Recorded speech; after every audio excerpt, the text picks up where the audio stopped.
So the Marvel Cinematic Universe is officially heading towards a lot of change as we got our first confirmation from the man himself, Kevin Feige, in an interview that he did with Vanity, or Variety, or Deadwire, or The Rolling Stone, or your mother. It doesn't matter. The point is, he did an interview, he talked a lot about the things that are coming at the Marvel Cinematic Universe that are massive, gave us some official confirmations, talked about the mistakes that they made in the past. We're going to be breaking it all down right here, so pay attention, sit down, grab some popcorn, scratch whatever you got to scratch in your body so I get your full undivided attention. Let's get into it. So this is an interview where Kevin Feige actually spilled a lot of beans. That doesn't really happen for him. He's usually coy on a lot of things, but Kevin Feige in this talked about a lot of the mistakes that they made in the past, talked about Jonathan Majors' Kang the Conqueror, talked about Robert Downey Jr.'s Doctor Doom, talked about what we can expect to see after Avengers Doomsday, talked about Spider-Man, talked about a shitload of stuff when it comes to the Marvel Cinematic Universe.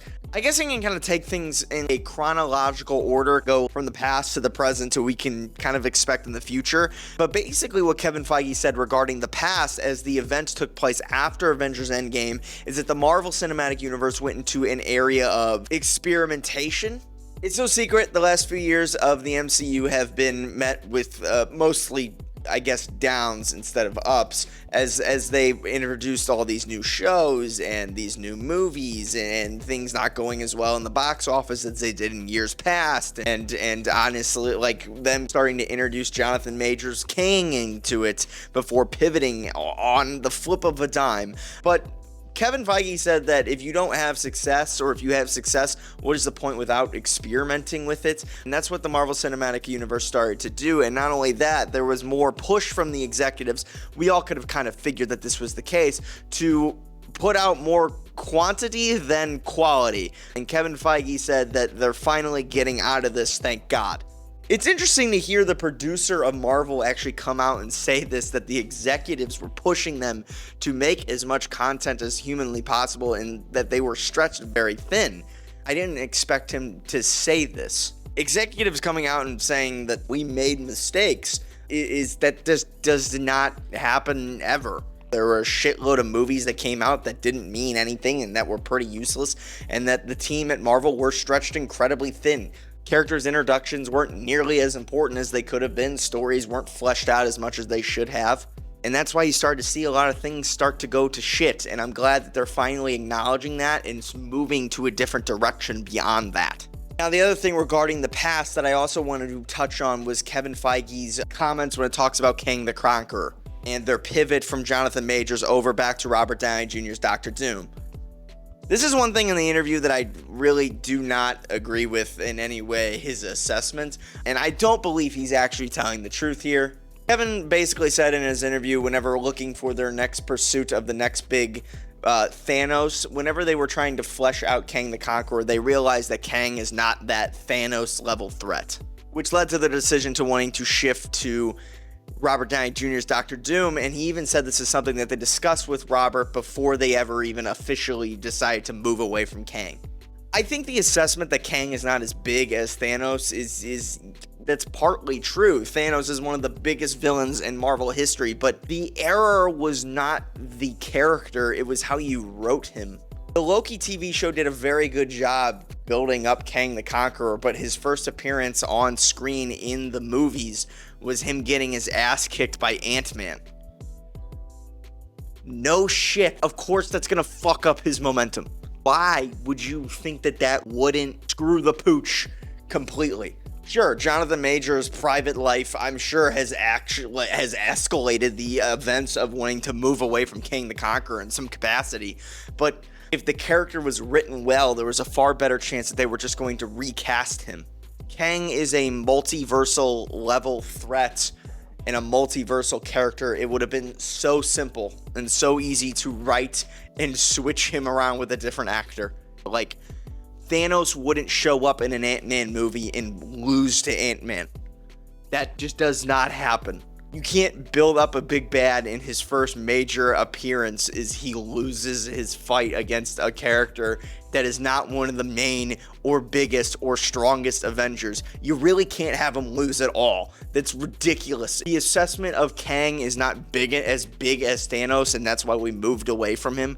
That's bullshit. You shouldn't be looking to unload the chamber with big main villains. The issue with moving from Kang to Doctor Doom is now Doctor Doom, whenever you use him in the future, won't be as big because you're using him as a big level threat right now with no build up or time at all. One of the present assessments that he made was talking about the new Spider-Man 4 movie, directed by Destin Daniel Cretton.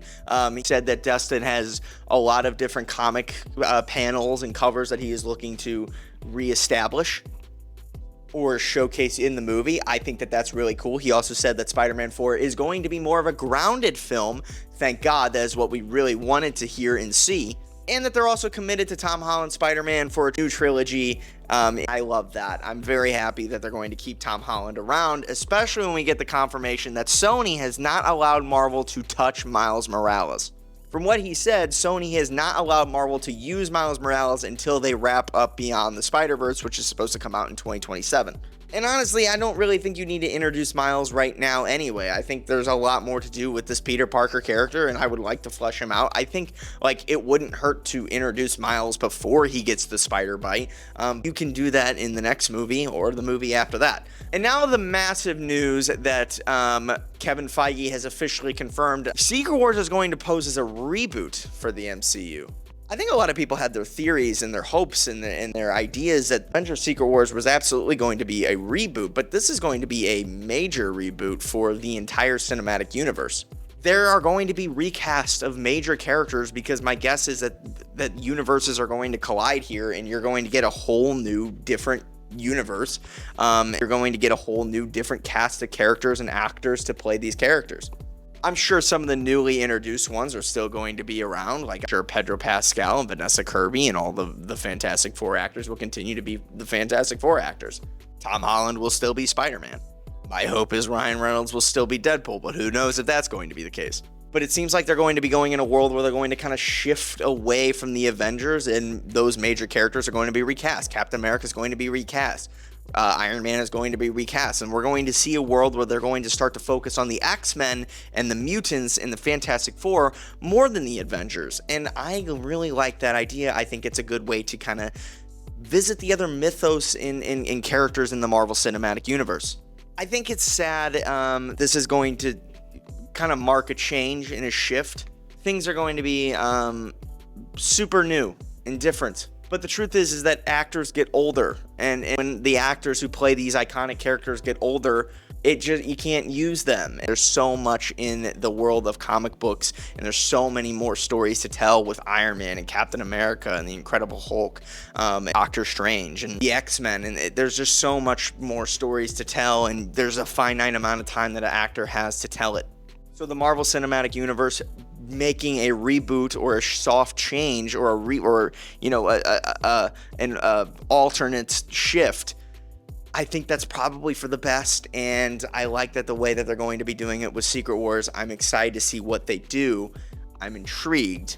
I just wanted to cover everything that Kevin Feige said in this interview because there's a lot of really interesting stuff, and it's really important to know that Secret Wars is a big level event.